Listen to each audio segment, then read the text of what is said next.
Isang makapangyarihang kwento ng isang batang monghe na paulit-ulit na nabigo pero hindi kailanman sumuko. Sa kanyang paglalakbay, matutuklasan niya ang isang lihim ng tagumpay na magpapabago sa kanyang buhay. Panoorin at matutong muling maniwala sa sarili.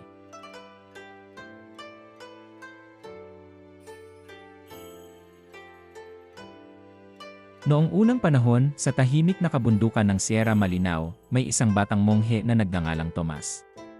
Siya ay naninirahan sa isang payapang monasteryo kung saan simple ang buhay, pagmumuni tuwing bukang liwayway, pagbabasa ng mga sinaunang aklat, pagsasanay sa disiplina, at pagtulong sa kapwa. Sumali si Tomas sa monasteryo na may dalang matinding pag-asa. Pangarap niyang makamit ang kapayapaan sa puso at maging marunong, gaya ng mga dakilang monghe noong una. Ngunit habang lumilipas ang panahon, unti-unti siyang pinanghinaan ng loob. Nahihirapan siyang magnilay, sumasakit ang kanyang mga binti at madalas napapalipad ang kanyang isipan. Hindi siya kasing lakas ng iba, hirap siyang magbuhat ng tubig at maghati ng kahoy. Sa pag-aaral, pakiramdam niya'y mabagal siya.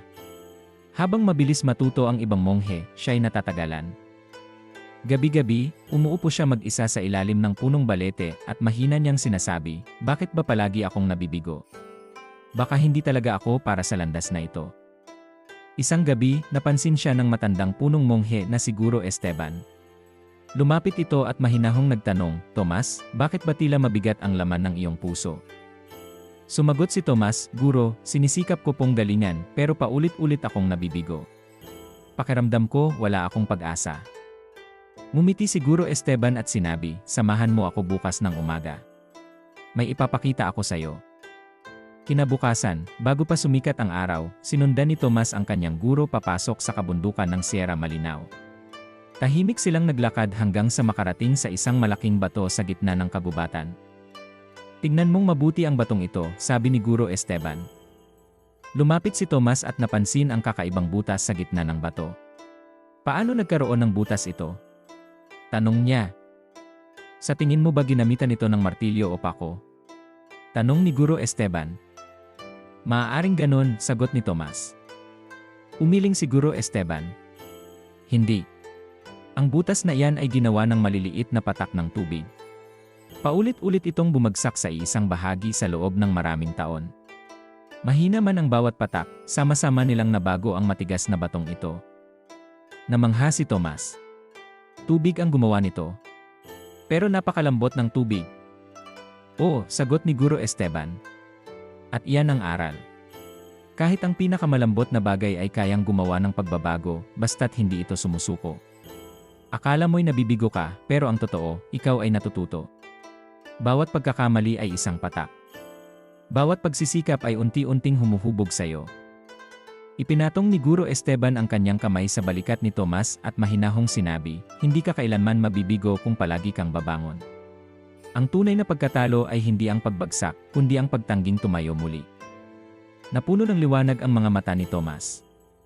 Napagtanto niya na ang kanyang mga paghihirap ay hindi kahinaan, ito ay bahagi ng kanyang paglago. Simula noon, nagbago siya. Mahirap pa rin ang pagmumuni, pero pinatagal niya ito araw-araw.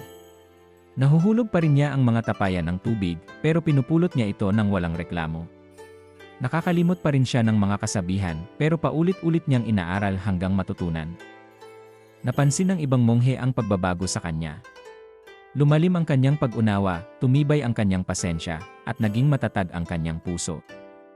Paglipas ng maraming taon, nang pumanaw si Guro Esteban, si Tomas ang piniling maging bagong pinuno ng monasteryo. Hindi dahil siya ay perpekto, kundi dahil natutunan niya ang pinakamahalagang aral. Ang tunay na nagtatagumpay ay hindi ang mga taong hindi kailanman nabigo, kundi ang mga taong hindi kailanman sumuko. Kapag may batang monghe na lalapit sa kanya at nagsasabing, "Guro, palagi po akong nabibigo," siya'y ningiti at ikukwento ang kwento ng tubig at ng bato. Sa buhay, hindi maiiwasan ang pagkadapa, pero ang tunay na pagkatalo ay ang hindi na pagtayo muli. Tulad ng patak ng tubig na paulit-ulit, kahit gaano ito kaliit, kaya nitong baguhin ang matigas na bato, ganyan din ang buhay natin. Bawat pagkakamali, bawat pagsubok, ay hakbang papunta sa tagumpay, basta't hindi ka susuko, tandaan mo.